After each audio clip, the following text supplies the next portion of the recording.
আসসালামু আলাইকুম রহমতুল্লাহ। আজকে চলে আসলাম আরেকটি অসহায় মানুষের পাশে দাঁড়ানোর জন্য।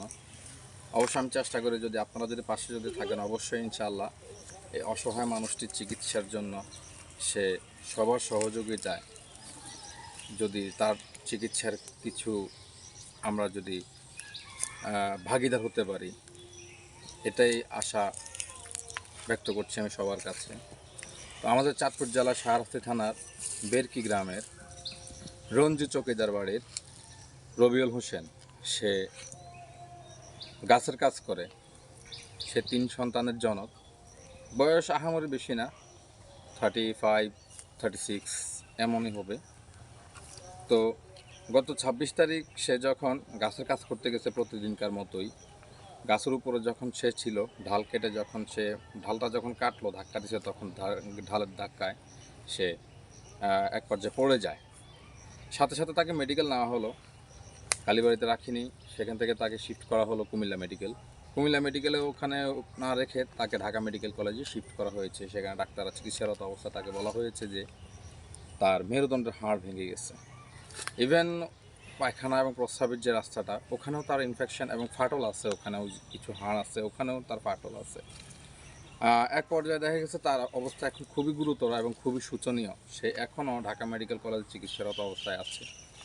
তো যদি কেউ পারেন বা যার যতটুকু সামর্থ্য আছে, ঠিক ততটুকু দিয়ে, স্ক্রিনে দেওয়া বিকাশ নাম্বার আছে, ততটুকু দিয়ে তার পাশে দাঁড়ানোর চেষ্টা করি আমরা।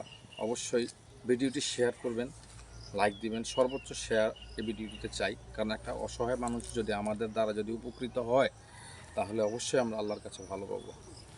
আর যত নামি দামি ব্যক্তিরা আছেন, ইভেন ভালো ভালো বড় বড় কন্টেন্ট ক্রিয়েটররা যারা আছেন, যেমন মানবতার ফেরিওয়ালা আমাদের শান্ত ভাই আছেন, বিল্লাল ভাই আছে, জুয়েল ভাই আছে, ঘুড়ি পেজ আছে, মানে যত ভালো ভালো মানে কন্টেন্ট ক্রিয়েটররা আছেন। ইভেন আমাদের চাঁদপুরের মধ্যেও কিন্তু ভালো ভালো কন্টেন্ট ক্রিয়েটররা আছেন, চাঁদপুর শাহরাস্তিতে অনেক কন্টেন্ট ক্রিয়েটর আছেন।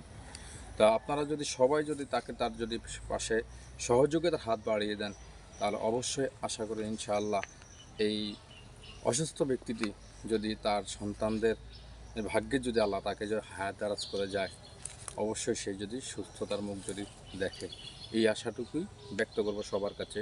সর্বোচ্চ সহযোগিতার হাত বাড়িয়ে দিবেন।